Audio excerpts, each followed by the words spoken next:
Howdy there, this is your host, the Shadow Lynx, coming with a story about my first trip on shrooms.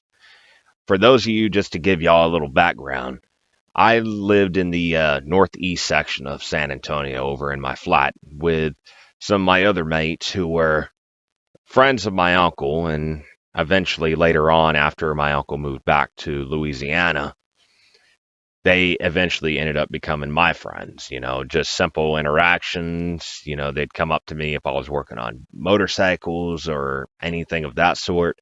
So they eventually became my friends. So that's a little backstory on them. Um, Continuing on with the first trip I've had with shrooms, I ended up buying some of these things, the types. I think believe they were called Arabian, if I'm not mistaken. They were white in the middle, but kind of had like a bluish tint on the ends. So I bought some of them, about $50 worth. Went home, and one of my friends is, we'll just call him Chris. He was roommates to my other friends who were on the other side of the building. We lived in a very small apartment building, but we were also like close to each other. I mean, literally like 15, 20 feet away from each other in between our apartments. So I ended up bringing Chris along, and he said, "Hey, man, why don't we make these into a tea instead of smoking them?" And I said, "Is that usually better?" And he goes, "Yes, but the difference with shrooms is that shrooms is not like alcohol. The more you drink, the drunker you're going to be. Whatever you take the first time when it comes to shrooms is pretty much going to stay dormant until you sober up again, and then you take another batch.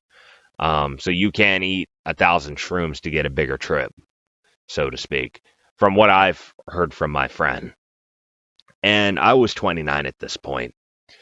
Um, Chris was 32, and and Danny was 35, and the other friend, um, Tanya, was 36. So I was the youngest out of the group, excluding my uncle, who was 47, and his old lady's 40, I think, if I can recall correctly. But continuing on, um, Chris says, "Let's put the shrooms inside the tea kettle." So we put them in there. We mixed a little bit of black tea along with it, just for some taste, as well as some sugar. And I'd say after I drunk maybe a gram, maybe a gram and some change. And I just started sitting down. And I didn't really feel the effects until maybe, I'd say, 15 minutes after I ingested it. To add another part of the story, there was also a female who was stalking me. She was, we slept a couple times together. I had no real interest in being in a relationship, at that point. And, but she would still come over, if she was not coming over for trying to get with me, she would be trying to get dope from my friends. So my friends were kind of like an excuse for her to come over. So as I'm tripping along with Chris, she's coming in and out of the house. I lived on the bottom floor of my flat, and she would go in through the back door, the little sliding door of the apartment, and she would come in and out, in and out, in and out. She did this about 4 or 5 times. She would come in, play on her phone, and then she'd walk out. And then me and Chris would just kind of continue on with our conversation. I ended up telling Chris to come sit next to me because I didn't want her sitting next to me. I didn't want her trying to squeeze in to make a move because I was already tripping as it is, and I wanted to enjoy my high. I didn't want to feel like mixing my high and panic together because I would think that would equal into a bad trip.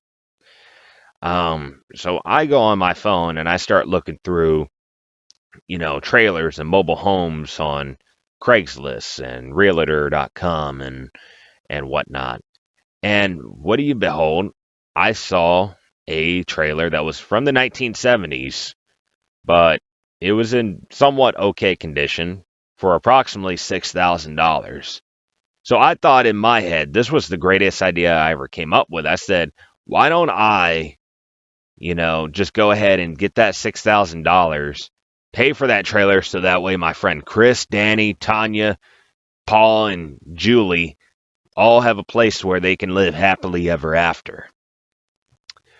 And I ended up calling my uncle about that, laughing, tripping, saying, I found a perfect house for y'all. It's in the ghetto. And since y'all are dope heads, y'all should go live in this $6,000 trailer with y'all. And, so that way y'all can live as one big happy family. And my uncle ends up saying, he has a Cajun accent, of course, being from Louisiana, goes, well, you might as well buy a $10,000 one because a $6,000 one's going to have a lot of issues. So you might as well go ahead and buy a brand new one so that way you don't have to worry about repairs for a while. So I kind of, we continued our conversation. I eventually hung up, Um, my friend Chris starts having the bad end of the trip. I thought I was going to have a bad end of the trip as far as doing shrooms for the first time. Well, actually, this would be my second time. The first time I did it, I was asleep throughout the whole trip. But this was the first time I did it while I was awake. So uh, Chris goes outside and he starts yelling, starts acting like he's talking to God or something like that.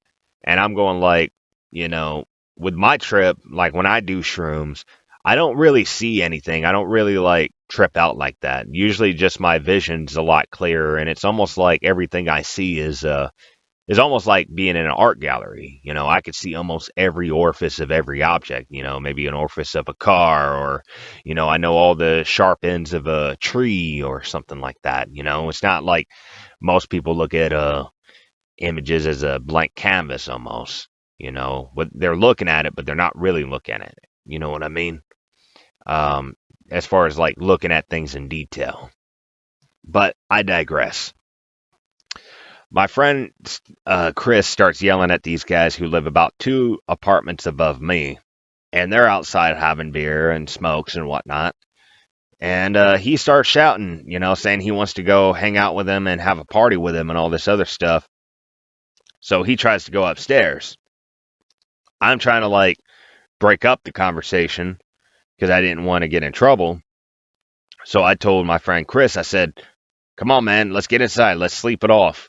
And he goes, nah, man, F you, I'm going to do whatever the hell I want.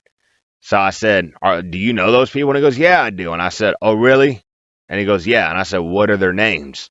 And Chris goes, and I said, that's what I thought. Now come on inside before you get us in trouble. So he ends up getting blistering at me saying, F you, man, F you, you're always trying to be a Debbie Downer and all this other stuff and blah, blah, blah. And I said, I ain't got the energy for this. So I went and lay down on my couch and I shut the door and locked it. Well, no, I didn't lock it at that point. Lay down on the couch for a little bit. Chris ends up taking off. He disappears for the rest of the night. The stalker comes back a little bit after he starts tripping out. And she goes and sits on the couch. I mean, not on the couch, on the chair across from the couch and starts playing on her phone. This is when the trip for me ends up going bad because I have the stalker in there.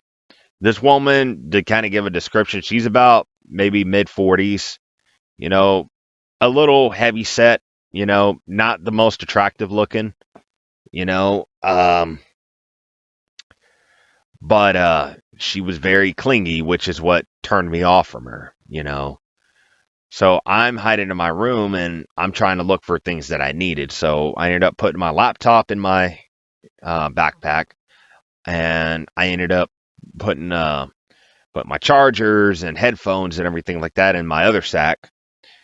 And I was looking for my shoes for about half an hour, and I realized that my shoes were actually behind the chair. So I go through the walk-in closet and I'm crawling, basically trying to be like Snake in Metal Gear Solid 3, trying to be as quiet as I can to where she can't hear me.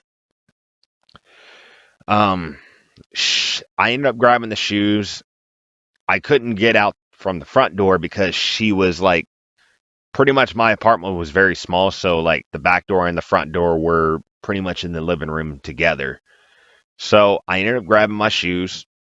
I crawled out the window of my bedroom and ran off and checked into a hotel for that night and ended up waking up the next day. I found out where Luna was. Apparently, he went to the hospital because he started tripping out at the Valero, the gas station, maybe half a mile away from the apartment. Starts tripping out, gets taken down by three people, and instead of taking him to jail, they took him to a hospital.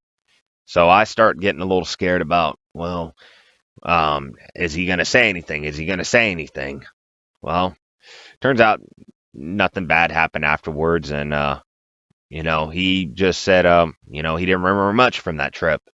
So I said, well, I guess that's a good thing. So that was kind of a happily ever after. The only bad ending was I had to end up spending $45 at a motel to hide from this woman that was stalking me.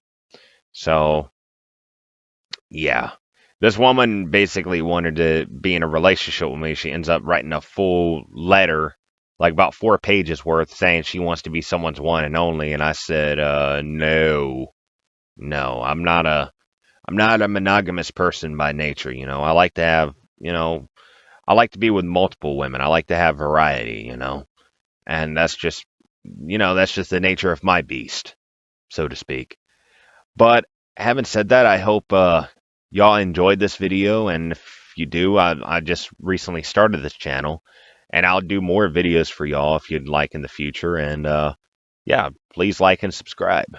Thank you.